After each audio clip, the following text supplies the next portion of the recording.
பெருமாளை சேவிப்பதற்காகத்தான் பெருமாள் கையை கொடுத்திருக்கார், கைங்கரியத்தை கொடுத்திருக்கார், கைங்கரியத்தை கொடுத்திருக்கார். அப்பேற்பட்ட பெருமாள் என்னுடைய பெருமைகளை சொல்லணும்னா ஒரு நாள் போறான். இன்னைக்கு திருவத்தைல பிரதிஷ்டை என்னும் கைங்கரியம் கைலக்கா ஒரு தைல பிரதிஷ்டை கைங்கரியம் 64 சம்பிரோஷணம் பண்ண கைங்கரியம் பலன் சமம். கோவில மண்டபங்கள்ல ரிப்பேர் இருக்கும், மதிச்சுவர்கள் ரிப்பேர் இருக்கும், மடப்பள்ளி ரிப்பேர் இருக்கும். அந்த ரிப்பேர்லாம் சரி பண்ணி விமான கோபுரங்கள் பொம்மை இருக்கும், சிற்பங்கள் உடஞ்சு போயிருக்கும், அதெல்லாம் சரி பண்ணி பெயிண்ட் பண்ணி கும்பாபிஷேகம் அதுக்கு மகா சம்பிரோஷணம்னு பேர்.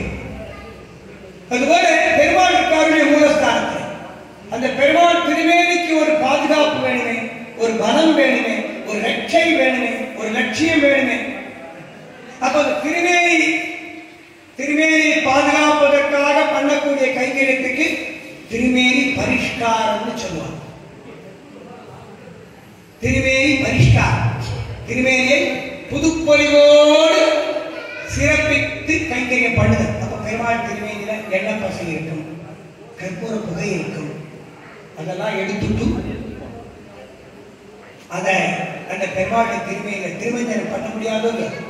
சிலா திருமேனி திருமஞ்சனம் பண்ணலாம், ஸ்ரீரங்கம் வெங்கநாதருக்கு திருமஞ்சனம் பண்ண முடியாது, தைலக்கா. திருவள்ளரை புத்தரீகாட்சி பெருமாளுக்கு திருமஞ்சனம் கிடையாது, தைலக்கா. திருக்குழந்தை 6வது ஆழ்வார் திருமஞ்சனம் கிடையாது, தைலக்கா. திருப்புராணி பெருமாள் ஆதி ஜெகநாதருக்கு திருமஞ்சனம் கிடையாது, தைலக்கா. திருநகரி அவர் தைலக்கா. திருக்கோச்சூர் பெரிய பெருமாள் உலகம் கிடையாது, அவர் திருமஞ்சனம் கிடையாது, தைலக்கா.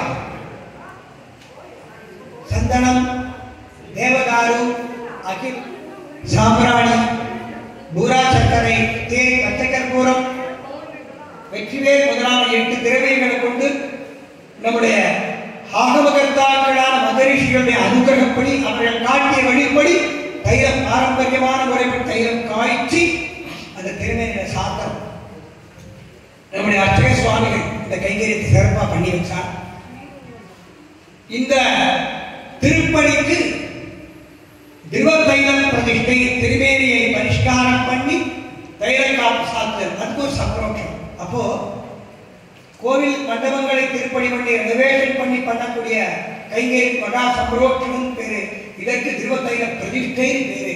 அந்த சம்பிரோஷனம் பண்ணா எவ்வளவு தரோம், அதுபோல இந்த திருவத்தைல பிரதிஷ்டை கைங்கரியம்னா 64 சம்பிரோஷனம் பண்ணி வச்ச பலன் இந்த திருமையத்தை சேர்ந்த பூர்வீக பெரியவர்களான நம்முடைய சுவாமிகள் இந்த கஷேத்திரத்தில் வசிக்கக்கூடிய கைங்கரியவர்களுக்கு இந்த வாய்ப்பை பெருமாள் கொடுத்திருக்கார். இன்னைக்கு திருமலை திருப்பதியிலேருந்து ஸ்ரீமத் பரமஹம்ச பரிவிராஜகாச்சாரியரான பெரிய ஜீயர் சுவாமி எழுந்துள்ளார்.